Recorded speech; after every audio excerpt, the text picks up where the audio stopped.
کس قدر اولاد کیسی ہو جاتی ہے. ہم لوگ اچھے لوگ نہیں ہیں. ہم لوگوں نے ماں باپ کو پہچانا نہیں. اگر ہم ماں باپ کو پہچانتے تو آج مسلمانوں کے ممالک میں اولڈ ہاؤس نہیں ہوتا. بوڑھے ماں باپ وہاں پر اپنے اولادوں کو دیکھنے کے لیے ترستے نہیں. آج بوڑھے ماں باپ ترستے, شادیاں کروا دیتے کہ اولاد الگ ہو جائے, مگر یہ شادی کے بعد بیوی بچوں کی محبت میں اتنی گم ہو جاتی ہے کہ اس کو ماں باپ کی قدر و منزلت نہیں دیتی. ماں باپ کا ادب و احترام باقی نہیں, ان کی خوشیاں باقی.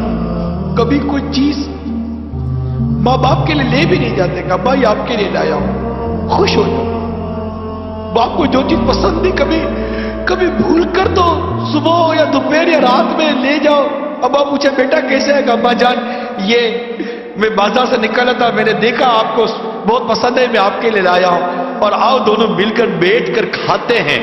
کبھی ہوا ہے ایسا؟ باپ جب نکلتا تھا تو آپ کی پسند کا پھل لاتا تھا کہ میرے بیٹے کو آم پسند ہے. نہیں میرے بیٹے کو کیلا پسند نہیں, میرے بیٹے کو سیب پسند ہے.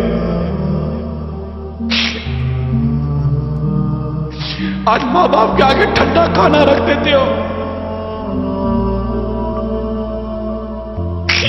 اور ماں باپ اس دن کو یاد کرو جب بیٹا کہتا تھا امی آج کڑھائی کھانے کا جی چاہ رہا ہے.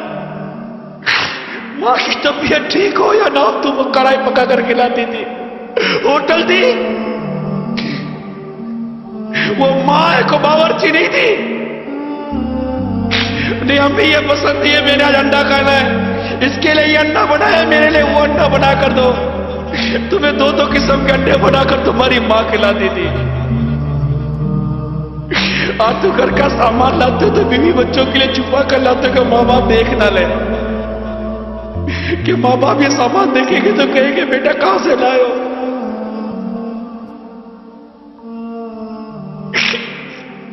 ارے ایسا سلوک تو مت کرو ماں باپ کے ساتھ. تمہارے ماں باپ ہیں, ان سے محبت کرنا سیکھو, ان سے پیار کرنا سیکھو. تمہاری ایک چیخ کی پکار سن کر ماں باپ کا دل دہل جاتا تھا, دوڑتے ہوئے بھاگتے تھے.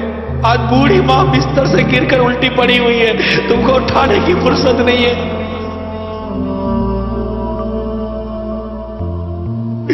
وہاں سو نہیں سکتی صحیح, میں تیری خدمت کروں کہ کام کروں, لیکن تمہاری ماں نے تم کو کہا تھا کہ بیٹا میں باورچی میں کھانا پکاؤ کہ تیرا خیال رکھوں.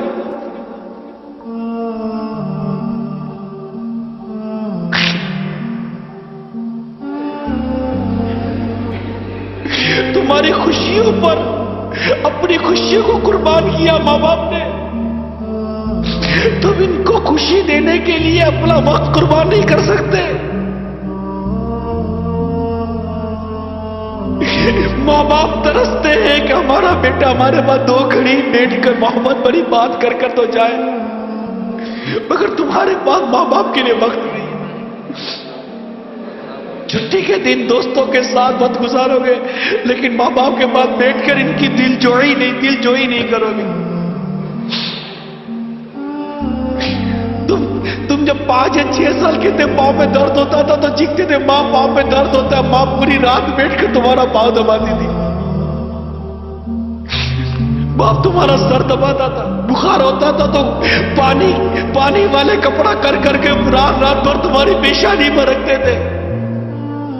دن میں 12 مرتبہ تمہارا بخار چیک کرتے تھے, تمہاری گندگی صاف کرتے تھے.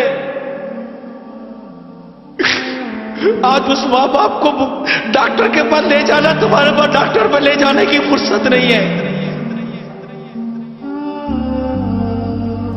ماں باپ اپنا سامان بیچ کر اپنا علاج کروا رہے ہیں. تم 2 پیسے ماں باپ کی بارگاہ میں پھینک کر سمجھتے ہو تم ان کا حق ادا کر رہے ہو. یہ درست نہیں, یہ ہمارا انداز درست, ہم غلط کر رہے ہیں. ہم اپنے ماں باپ کے ساتھ غلط کر رہے ہیں. اللہ ہم سب کو ہمارے ماں باپ کی قدر کرنا نصیب فرما دے, ان کی عزت کرنا نصیب فرما دے, ہمارے ماں باپ کا احترام کرنا نصیب فرما دے. اگر ہماری پرورش میں, ہماری تربیت میں اگر ماں باپ کی طرف سے اگر کوئی کمی ہے بھی تو یہ اللہ اور ہمارے ماں باپ کا معاملہ ہے, ہمارا نہیں ہے. ہمیں حکم ہے ماں باپ کی فرما برداری کرنے کا, خدمت کرنے کا, اطاعت کرنے کا, ان کو راضی کرنے کا, جہاں تک شریعت نے ہم کو اجازت دی. مگر ہم ایسا نہیں کر رہے. بیٹی کو کتنی تمناؤں سے ماں بڑی کرتی ہے کہ بڑی ہوگی تو ہمارے ہاتھ بٹائے گی, میرا ہاتھ بٹائے گی, بیٹی ہاتھ بٹائے گی. بیٹی کو آئینے کے سامنے کھڑے ہو کر میک اپ کرنے سے, تیار ہونے سے, سونے سے فرصت نہیں ہے. ماں چل نہیں سکتی, لیکن بیٹی ہے کہ اس کے دل میں ماں کے لیے رحم پیدا نہیں ہوتا. بیٹی ابھی پتہ نہیں کیا ہو گئے, بیٹا کیا بیٹی ہے کیا. ماں باپ کے معاملے میں قیامت کی نشانی میں ایک نشانی میں نے پڑھی تھی اس طرح کی کہ ماں باپ کے مقابلے میں دوستوں کو زیادہ اہمیت دی جائے گی. ماں باپ کی بات نہیں مانی جاتی. اللہ تعالی ہم سب کو والدین کا ادب و والدین کا احترام کرنے کی توفیق عطا فرمائے, اور ہم سب کو ماں باپ کی نافرمانی سے محفوظ فرمائے.